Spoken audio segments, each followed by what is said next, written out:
Hello everyone, कैसे हैं आप सब। एक बार पुनः शिव कोचिंग क्लासेस पर स्वागत है। उम्मीद करता हूं आप सब अच्छे होंगे, मस्त होंगे, बेहतर होंगे, आपकी पढ़ाई बेहतर चल रही होगी। बच्चों, सीधा क्वेश्चन पूछा जाता है। क्वेश्चन पहले आप लोग देख लो कि दिष्टकरण क्या है। अर्ध तरंग दिष्टकारी के रूप में पीएन संधि डायोड का वर्णन।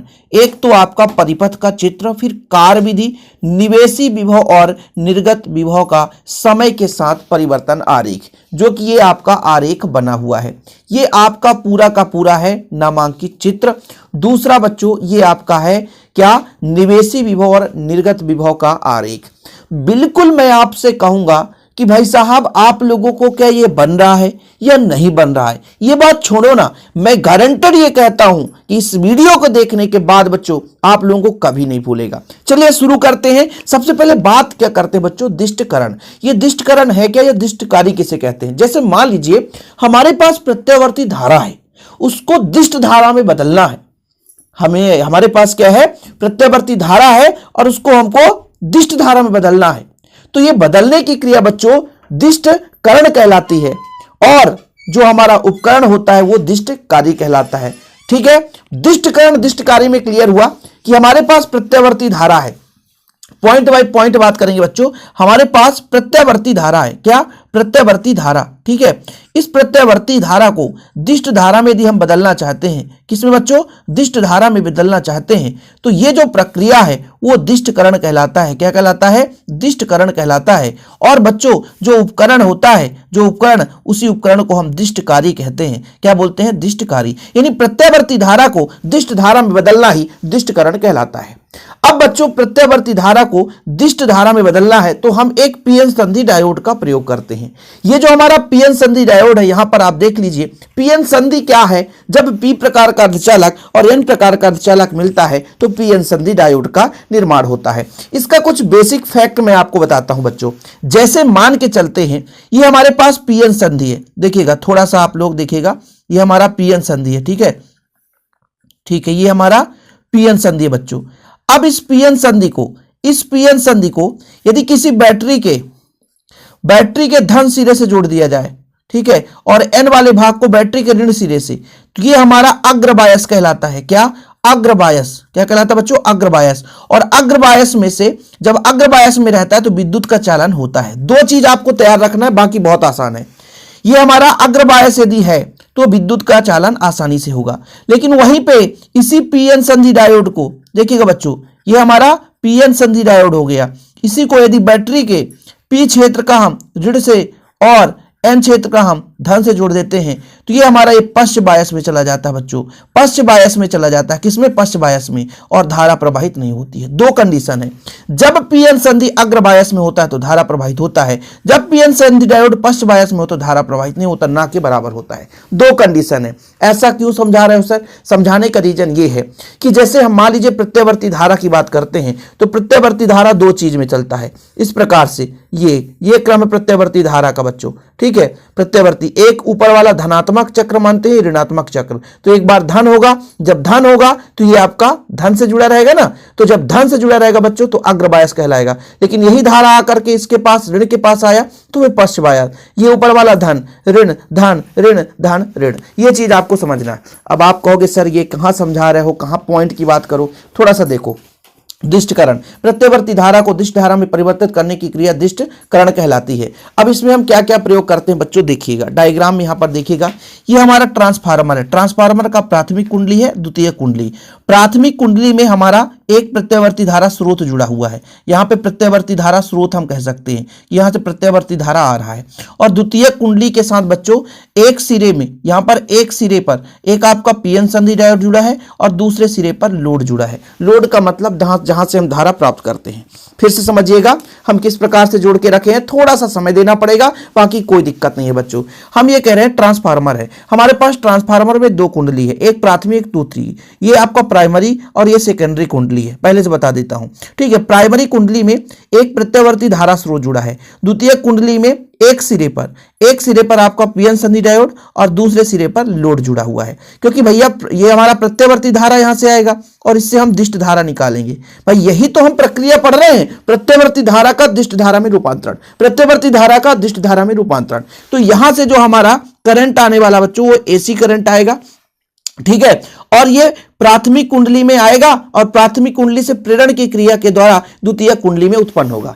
क्योंकि आप सबको पता होना चाहिए ट्रांसफार्मर का काम क्या है, वोल्टेज को घटाना या बढ़ाना। ये आपका अपचाई ट्रांसफार्मर है। कैसा ट्रांसफार्मर है? अपचाई।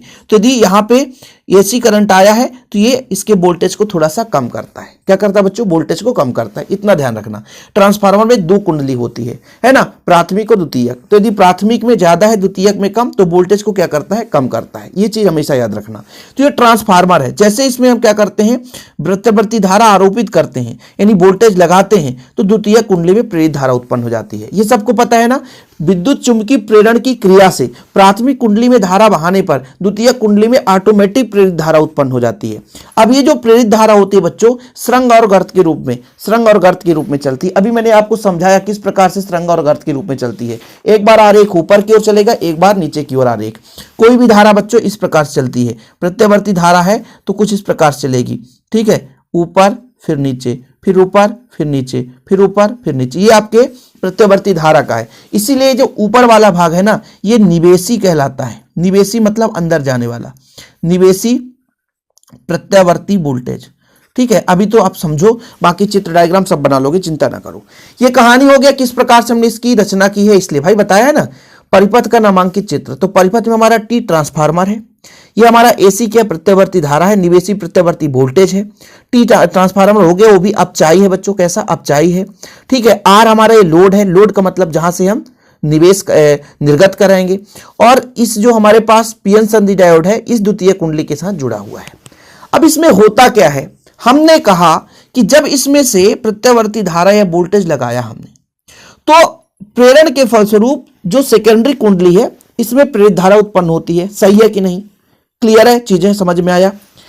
यहां से बच्चों जैसे इसमें प्रेरित धारा उत्पन्न होती है, तो धारा का पहले ऊपर वाला भाग और नीचे वाला भाग, तो पहले कौन सा भाग आएगा? ये धनात्मक चक्र।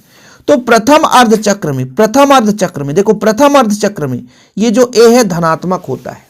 और जब ये धनात्मक होता है तो हमने कहा कि जब ए आपका धनात्मक है और पी का संबंध जब धन से होता है, तो ये आपका अग्रबायस में रहता है।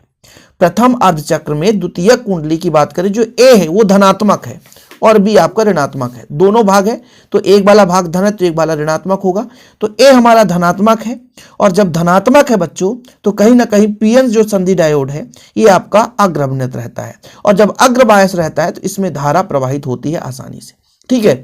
लेकिन वहीं पर जब द्वितीय अर्धचक्र की बात करते हैं तो उल्टा हो जाता है। द्वितीय अर्धचक्र में ये आपका नीचे वाला भाग होता है। इस स्थिति में ए ऋणात्मक हो जाता है और बी धनात्मक हो जाता है। ए ऋणात्मक हो जाता है और बी धनात्मक। जब ए ऋणात्मक हो जाता है बच्चों, इस स्थिति में जो डायोड है वो उत्क्रम अभिनत में हो जाता है, अर्थात पश्च अभिनत में हो जाता है, जिसके कारण आर में से धारा नहीं बहती है, ठीक है। अगले चक्र में पुनः यही अभिनत होता रहता है, यही क्रिया होता रहता है कि फिर से हम बात करते हैं। फिर अगले चक्र में, जब अगले चक्र में पहुंचे तो फिर से धन में पहुंचे। जब फिर से धन में पहुंचे तो ए धन में हो गया और बी ऋण में हो गया। जब ए धन में हो गया तो ए में से धारा पी में से होकर जाने लगता है, मतलब पीएन संधि डायोड अग्रअभिनत में होता है और इससे लोड में से धारा हमें मिलता है। लेकिन फिर से अगले अर्धचक्र में पहुंचते हैं, जैसे ही ऋण में पहुंचते हैं तो फिर से ए वाला ऋण में हो गया और बी धन में हो गया। जब ए ऋण में हो गया तो ये आपका पश्च अभिनत में चला गया और पश्च अभिनत के कारण धारा प्रवाहित, यानी लोड में से धारा नहीं मिला।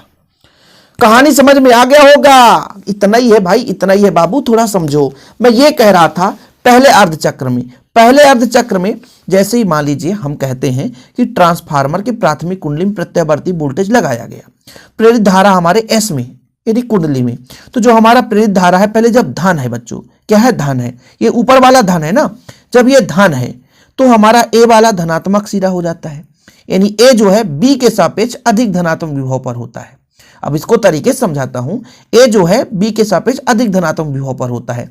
जब ये विभव पर होता है, धनात्मक पर, तो जब आपने पढ़ा है कि पी का संबंध धन से होता है, बैटरी के धन सिरे से, ये पी का संबंध बैटरी के धन सिरे से धनात्मक पर है तो अग्रबायस, और जब ये अग्रबायस में यानी पी का संबंध धनात्मक विभव से है तो अग्रबायस में है, अग्रअभिनत में है, जिसके कारण इसमें से धारा प्रवाहित होती है और लोड आर में से धारा मिलता है। सी से डी की ओर धारा प्रवाहित होगा, लोड आर है। चाहे इसमें बल्ब लगाओ, चाहे कुछ भी करो। लेकिन वहीं पे जब द्वितीय अर्धचक्र की बात करते हैं, जब द्वितीय अर्धचक्र में होते हैं बच्चों, द्वितीय अर्धचक्र में थोड़ा समझिए, द्वितीय अर्धचक्र में जैसे ही पहुंचेंगे तो द्वितीय अर्धचक्र में क्या होगा, द्वितीय अर्धचक्र में ये होगा कि भाई साहब ए जो है ऋणात्मक विभव पर हो जाता है बी के सापेक्ष, तो इस स्थिति में इसमें से धारा नहीं बहेगा, तो द्वितीय अर्धचक्र में धारा नहीं बहेगा। ठीक है, कहीं ना कहीं पहला जो धनात्मक था तो धारा बहा, ये हम कहते हैं निवेशी, ये निर्गत हो गया। निर्गत मतलब जो प्राप्त होता है, पहले समझ लो। फिर जैसे हम तीसरे में गए तो फिर से धनात्मक हुआ, तो फिर जब धनात्मक हो गया बी के सापेक्ष, फिर से धनात्मक हो गया, तो ये आपका अग्रभनित में हो गया। जब अग्रभनित में हो गया तो अग्रभनित में धारा तो बहती है, तो धारा फिर से बहा, इसलिए इसमें धारा बह रहा है, इसमें चला, इसमें बहा। फिर जब बच्चों अगले चक्र में जब हम फिर से ऋण की ओर चलेंगे, तो जैसे ऋण में पहुंचते हैं तो ए ऋणात्मक विभव पर हो जाता है, इस स्थिति पे ये पश्चभिन्नत में हो जाता है, पश्चभिन्नत से धारा नहीं बहती है, तो इसमें फिर से धारा नहीं बहेगा। यही क्रम चलता रहता है। देखो बच्चों थोड़ा समझो, जब ट्रांसफार्मर टी के प्राथमिक कुंडली में प्रत्यावर्ती वोल्टेज लगाया जाता है तो द्वितीय कुंडली में प्रेरित धारा वोल्टेज हो जाता है। ये तो पहले क्लियर है कि प्राथमिक कुंडली में धारा बहाएंगे तो द्वितीय कुंडली में प्रेरण की क्रिया से धारा प्रेरित हो जाता है। अब देखो प्रथम अर्धचक्र में द्वितीय कुंडली का सिरा ए धनात्मक विभव पर होता है, मैंने पहले ही बताया। ए जो है धनात्मक, प्रथम अर्धचक्र में ए धनात्मक पर होगा और बी ऋणात्मक पर। इस स्थिति में डायोड अग्रभनित होगा। जब ए धनात्मक है तो अग्रभनित धारा सी से डी की ओर प्रवाहित होता है। लेकिन द्वितीय अर्धचक्र में जैसे ऋण की ओर जाएंगे बच्चों, ये हम थोड़ा सा डायग्राम में चलते हैं। ये ऋण, ये प्रथम अर्धचक्र था, नीचे वाला द्वितीय अर्धचक्र। जैसे द्वितीय अर्धचक्र में चलते हैं तो ए बी के सापेक्ष ऋण हो जाता है, ए जो है बी के सापेक्ष ऋण हो जाता है। जब ऋण हो जाता है तो ये पश्चभिन्नत में चला जाता है, मतलब उत्क्रम अभिन्नत में होगा, जिससे धारा प्रवाहित नहीं होगा। इससे अगले चक्र में डायोड पुनः अग्रभनित में होगा, जिससे आर से पुनः धारा प्रवाहित होगी। यही क्रम चलता रहता है और निवेशी प्रत्यावर्ती वोल्टेज में प्रथम अर्धचक्र में लोड में से धारा प्रवाहित होती है, द्वितीय अर्धचक्र में नहीं होता, इसलिए इसे आधा बोलते हैं। अब आधा का कहने का तात्पर्य क्यों हुआ? आधा कहने का तात्पर्य, ये ग्राफ क्या था, ये ग्राफ क्या था, ग्राफ फिर से मैं बना के बता देता हूं ताकि आप लोगों को जिंदगी में कभी ना भूलने पाए। मैं ये कहता हूं, थोड़ा सा समझिएगा, ये दो हमारे पास लाइन है और लाइन में थोड़ा सा इस तरीके से मैं खींच देता हूं ताकि आपको समझा सकूं, सिर्फ समझाने के लिए खींच रहा हूं, बाकी डायग्राम आप लोग स्क्रीनशॉट ले लेना, बना लेना। मैं ये कहता हूं बच्चों, ये आपका निवेशी है, क्या है, निवेशी, प्रवेश करने वाला। ये आपका निर्गत है, जहां से निकला है, ठीक है, निर्गत सिग्नल है। जब ये आपका धनात्मक में था तो ए धन में था, तो ये आपका अग्रभनित में था, इस कारण से धारा बह रही थी तो धारा बह गया। ठीक है, फिर जब ये ऋणात्मक में हुआ, नीचे की ओर चला, तो क्या धारा बहा, निर्गत में धारा नहीं मिला, तो इसको छोड़ दो। फिर से जब बात करते हैं तृतीय में, जब ये धन में आया तो इसमें फिर से धारा बहा, जब ये ऋण में आया तो धारा नहीं बहा। ठीक है, फिर जब धन में पहुंचेगा तो फिर से धारा, तो देखो आधा में बहा, आधा में नहीं बहा, फिर आधा बहा, आधा नहीं बहा, इसीलिए इसे बोलते हैं अर्धचक्र। क्या बोलते हैं बच्चों?